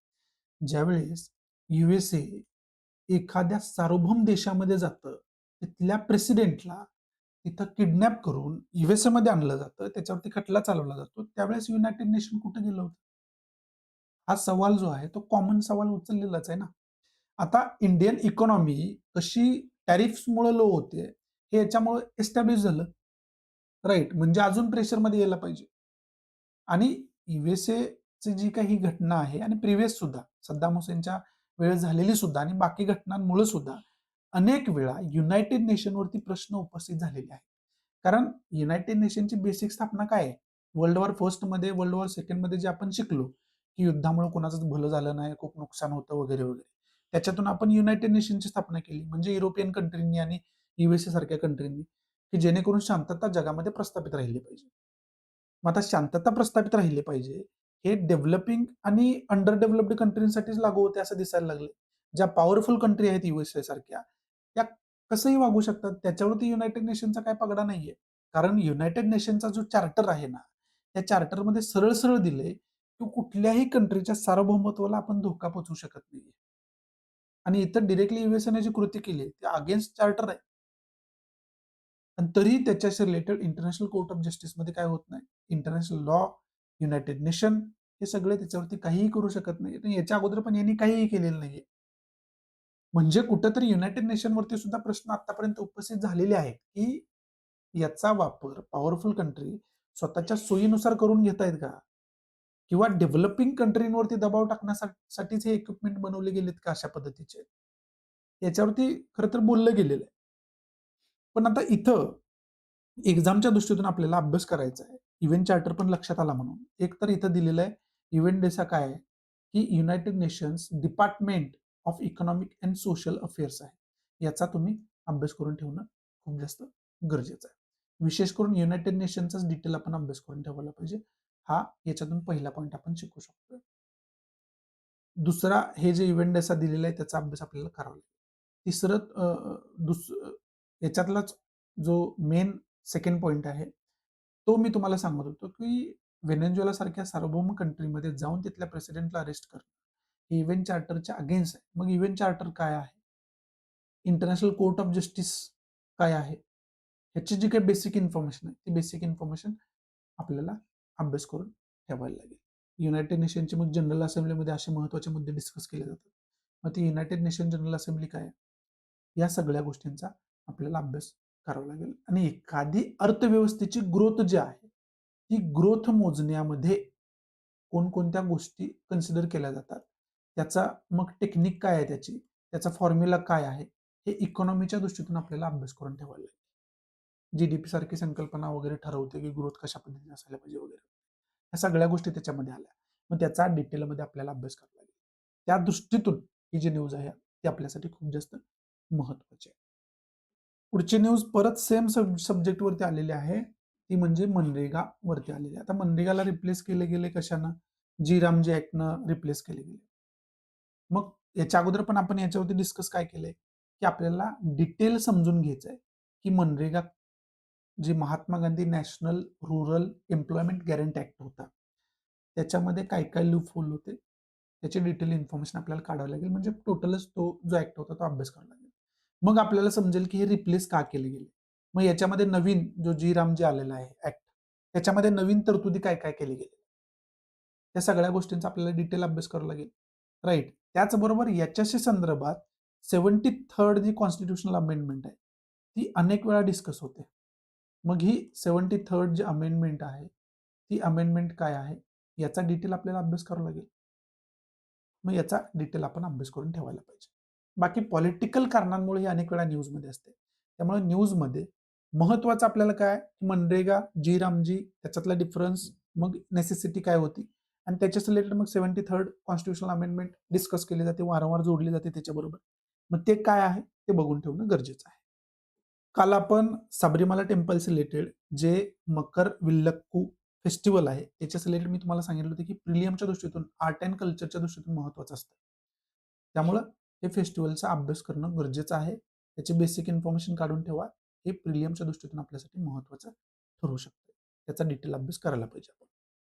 पुढची न्यूज आहे ती विशेष करून ISA रिलेटेड आहे, ज्याला आपण इंटरनॅशनल सोलर अलायन्स म्हणतो.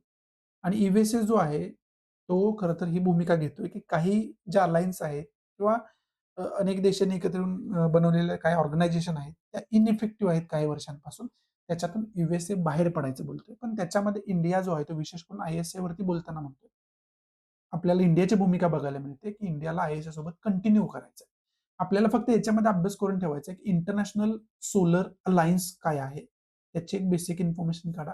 हे प्रिलियमच्या दृष्टीतून आपल्यासाठी महत्त्वाची संकल्पना आहे. पुढची न्यूज आहे ती प्रगतीशी रिलेटेड न्यूज असलेली आपल्याला बघायला मिळते. आफ्टर प्रगती review ₹3,00,000 frozen power projects completed. म्हणजे प्रगती जो आहे तो प्लॅटफॉर्ममुळं जे प्रोजेक्ट रखडलेले होते ते कुठेतरी मार्गी लागलेले आहेत असं आपल्याला बघायला मिळतं, असं याच्यामध्ये सांगितलेलं आहे. फक्त याच्यामध्ये प्रगती जे proactive governance and timely implementation जो प्लॅटफॉर्म डेव्हलप केला गेला 2015 मध्ये, लॉन्च केला गेला, त्याची इन्फॉर्मेशन काढून ठेवा. हे प्रिलियमच्या दृष्टीतून आपल्यासाठी महत्त्वाचं आहे. पुढची न्यूज आहे, ते आपले external affair minister S Jaishankar यांच्याशी रिलेटेड आहे आणि 2026च्या सुरुवातीला युरोपचा दौरा जो आहे तो त्यांचा सुरू झालेला आपल्याला बघायला मिळतंय आणि ची जी काही ॲक्टिव्हिटी आहे व्हेनेझुएलामध्ये झालेली आणि मग टॅरिफ लावण्याचं वगैरे बोललं जातंय. त्यानंतर आपल्याला वेगवेगळ्या कंट्रींसोबत व्यापारिक टाइप करणं खूप जास्त महत्त्वाचं झालेलं आहे. हे काही वेगळं सांगायची गरज नाही. आणि मग त्याच्यामध्ये या वर्षामध्ये युरोपियन कंट्रींना पहिल्यांदा प्राधान्य करून तिकडे फोकस केला जातोय. मग येणाऱ्या काळामध्ये बघायला आपल्याला मिळणार आहे. खरं तर ते इंटरेस्टिंग असणार आहे, की कोणकोणत्या कंट्रींसोबत आपण कशा पद्धतीचे व्यापारिक संबंध डेव्हलप करून या टॅरिफ वॉरमधनं कसा खरं तर सुवर्ण मध्य काढतोय, मार्ग काढतोय, हे खरं तर आपल्याला बघण्यासारखं असणार आहे. अशा पद्धतीची ही खरं तर न्यूज आहे. मग युरोपियन कंट्रींसोबत आपले कशा पद्धतीचे कोणत्या कंट्रीसोबत फ्री ट्रेड अग्रीमेंट युरोपियन कंट्रीसोबत झालंय का? बायलॅटरल ट्रेड अग्रीमेंट झालंय का? कुणाला आपण एक्सपोर्ट जी स्ट्रॅटेजी आहे ती युरोपियन कंट्रीसोबत आपली कशी आहे? काय इम्पोर्ट तिकडून करतो? काय एक्सपोर्ट तिकडे मोठ्या प्रमाणात होतो? ह्या सगळ्या गोष्टींचा अभ्यास आपल्याला करावा लागेल. आणि युरोपियन युनियनमध्ये ज्या कंट्रीज आहेत, त्या कंट्रींसोबत भारताचे संबंध कशा पद्धतीचे राहिलेले आहेत, या सगळ्या गोष्टींचा डिटेल अभ्यास आपल्याला करावा लागेल. पुढची न्यूज आहे ती यू-एस-एशी रिलेटेड आहे आणि जसं की मी तुम्हाला सांगितलं, की वेगवेगळ्या ज्या 66 ग्लोबल ऑर्गनायझेशन आहेत, त्याच्यातून यू-एस-ए जो आहे, तो या ऑर्गनायझेशन खूप काही ॲक्टिव्ह नाहीये. या कारणानं बाहेर पडताना आपल्याला बघायला मिळतोय. त्याचबरोबर एन्व्हायर्नमेंटशी रिलेटेड महत्त्वाचा जो माइलस्टोन समजला जाणारा एग्रीमेंट आहे, ट्रिटी आहे, क्लायमेट ट्रिटी. म्हणजे सगळ्यांनी मिळून आपण ग्लोबल वॉर्मिंग कमी करणं गरजेचं आहे. त्याच्यासाठी आपण एक टार्गेट सेट करूया, की कशा पद्धतीने आपण पोल्युशन कमी करू शकतो, कशा पद्धतीनं क्लायमेट चेंजमध्ये आपण हातभार लावू शकतो. या ट्रिटीमधून यू-एस-ए बाहेर पडतोय. United nation framework convention on climate change आहे, त्याची ट्रिटीमधून यू-एस-ए बाहेर पडतोय आणि हे खूप खरं तर मोठा आपण म्हणू शकतो निर्णय आपल्याला बघायला मिळतो. कारण यू-एस-ए सारखी कंट्री जी आहे, ते पोल्युशनमध्ये खूप कॉन्ट्रिब्यूट मोठ्या प्रमाणात करते आणि त्यांनी जर प्रिकॉशनरी मेजर्समध्ये सहभाग नाही घेतला, तर याचे परिणाम किंवा ते प्रिकॉशनरी मेजरमध्ये इन्व्हेस्टमेंट फक्त बाकी कंट्रींना करायला लागणार. म्हणजे यांनी केलेल्या पापांची जे काही भरपाई आहे, ती दुसऱ्या कंट्रींना करायला लागणार. हे स्वतः त्याच्या रिस्पॉन्सिबिलिटीमधून बाहेर पडताना आपल्याला खऱ्या अर्थानं बघायला मिळतं. मग climate change related, environment related, even F triple C related already तुम्हाला मी सांगितलेलं आहे, की अभ्यास कोणत्या गोष्टींचा करणं गरजेचं आहे. तो आपण करून ठेवायला पाहिजे. या ठिकाणी खरं तर आजचा दहिंदू मी समाप्त करतोय. अशाही चांगल्या पद्धतीने आजचा दहिंदू तुम्हाला समजावून मी सांगितलं असेल. ज्या विद्यार्थ्यांना आन्सर रायटिंग करायचं आहे, डिस्क्रिप्शन बॉक्समध्ये टेलिग्राम चॅनलची लिंक दिलेली आहे. ते Telegram channel, answer writing group तुम्ही जॉइन करू शकता. इथं जे द हिंदूमध्ये आपण डिस्कस रोज करतो करंट अफेअर्स म्हणून, त्याच्यामध्ये जे रोज डिस्कस करतो त्याच्यावरती आधारितच मी क्वेश्चन फॉर्म करत असतो आणि तिथं पोस्ट करत असतो. त्याच्यावरती आन्सर राईट करून पी-डी-एफ फॉर्ममध्ये तुम्ही टेलिग्रामवरती मला शेअर करू शकता. मी स्वतः तुम्हाला त्याच्यावरती फीडबॅक देतोय. उद्देश असाच आहे, की आन्सर रायटिंगमध्ये जे मराठी मीडियम स्टुडंट्स आहेत, त्याचबरोबर इंग्लिश मीडियम स्टुडंट्स आहेत, ते चांगल्या पद्धतीनं ग्रो करू शकतील आणि त्यांना ओपन आणि फ्री त्याच्यामध्ये गाईडन्स मिळावा, हा त्याचा उद्देश आहे. त्यामुळं ज्या विद्यार्थ्यांना आन्सर रायटिंग सुरू करायचं आहे किंवा सुरू केलंय पण गाईडन्स व्यवस्थित मिळत नाही, त्या विद्यार्थ्यांसाठी ओपन आणि फ्री तो प्लॅटफॉर्म आहे. तो तुम्ही जॉइन करू शकता. सो या ठिकाणी तुमची रजा घेतो. आवडत असेल तर प्लीज लाईक करा, नसेल तर डिसलाईक करा आणि डिसलाईक का केलं हे कमेंट बॉक्समध्ये नक्की सांगा. जेणेकरून तुमच्या इन्स्ट्रक्शननुसार त्याच्यामध्ये मी इम्प्रोव्हायझेशन करू शकेन. आणि जास्तीत जास्त विद्यार्थ्यांना शेअर करा. तुम्ही शेअर केलं तरच मी त्यांच्यापर्यंत पोहोचू शकतो. त्यामुळे प्लीज जास्तीत जास्त विद्यार्थ्यांनाही शेअर करा. सो या ठिकाणी तुमची रजा घेतो. भेटूया आपण अशाच इंटरेस्टिंग नवनवीन लेक्चरमध्ये. तोपर्यंत thanks for watching. Good bye. Take care. जय हिंद.